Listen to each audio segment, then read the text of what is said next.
안녕하세요, 지메입니다. 이번에 볼 내용은 경매물건 주거 게시판에 배당 배제도 신경 써야 한다라는 글에 대해서 보도록 하겠습니다. 남양주시에 나와 있는 다세대 물건입니다. 물건을 보실 때 당연히 인수사항이 있느냐 없느냐를 파악하는 게 가장 중요하죠. 근데 가장 중요하지만 인수사항이 없는 물건 중에서도 낙찰자가 인수사항이 없기 때문에 단지 문제만 안 된다라고 생각할 수도 있지만 귀찮은 사항이 생길 수가 있는 물건들도 있습니다. 이 물건을 한번 살펴볼게요. 매각 물건 명세서를 보시면 민씨에 신고되어 있는 민씨가 있습니다. 전입일자는 2012년 7월 26일이고요. 최순실 결정일자 근저당이 2012년 6월 1일입니다. 보다시피 근저당보다 늦습니다. 그래서 대항력이 없죠. 대항력이 없는 세입자인데 확정일자 늦음으로 인해서 배당 순위는 밀리게 됩니다.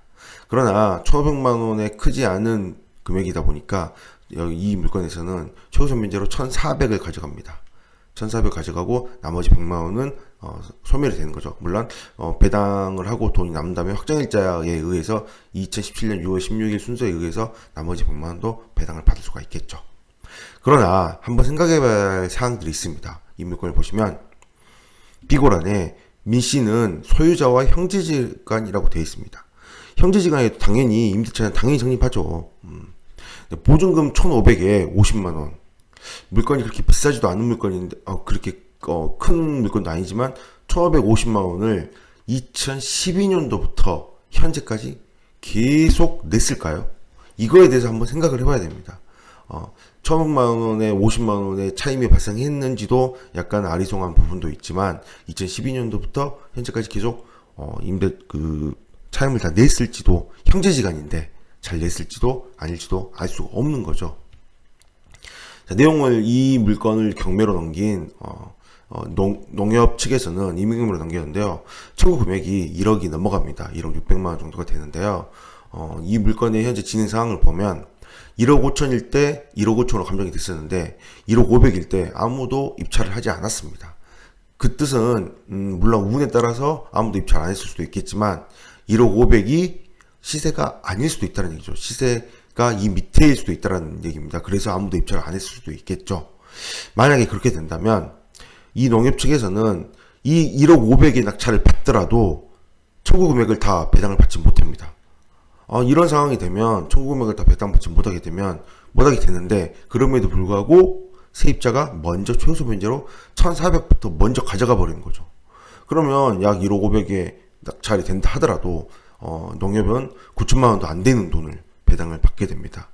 그러므로 인해서 농협 측에서는 꼭 그럴 수도 있고 아닐 수도 있습니다. 꼭 그럴 수도 있고 아닐 수도 있는데 배당 기일에 대해서 배당 배제 신청을 해버린다면 이 1,400에 대해서 이 물건을 보면 1,500에 대해서 차임이 50만 원입니다.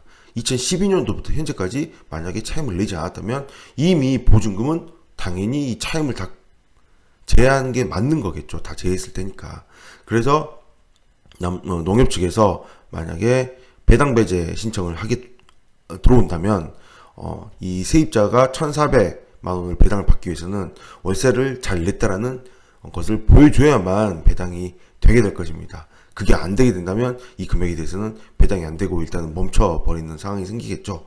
농협 측에서는 최우선 면제로 이 1,400을 가져가지 않음으로 인해서 그나마 청구 금액을 어느 정도 보존을 해야 될 텐데 앞에서 가져가 버리면 보존이 안 되니까 배당 배제를 신청해서 채권 회수를 위한 배당 배제를 신청하지 않을까 싶은 생각이 듭니다. 물론 신청을 안 할 수도 있고 또 법원에서 배당 배제와 상관없이 이 서류를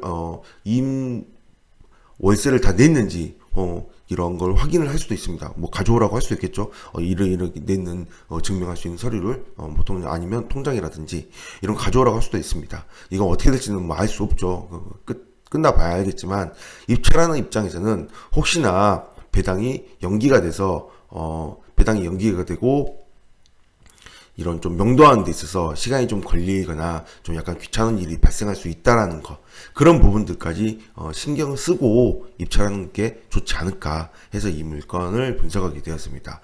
이처럼 낙찰자가 인수사항이 있냐 없냐로만 대항력 있는 세입자냐 아니라고 보는 것도 좋지만 이런 식으로 이 다음 상황까지 미리 하나하나 예측을 한번 해보고, 물론 그대로 안 될 수도 있지만 혹시나 그런 상황이 된다면 미리 준비를 했다면, 미리 예측을 했다면 좀 더 수월하게 명도를 하거나 또는 좀 급하게 어떤 돈을 자금 흐름이나 이런 것들을 신경을 쓸 때 좀 신경 쓸 수 있지 않을까.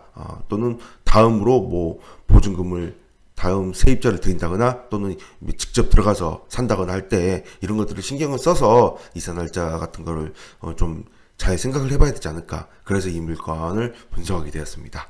네, 이상입니다. 감사합니다.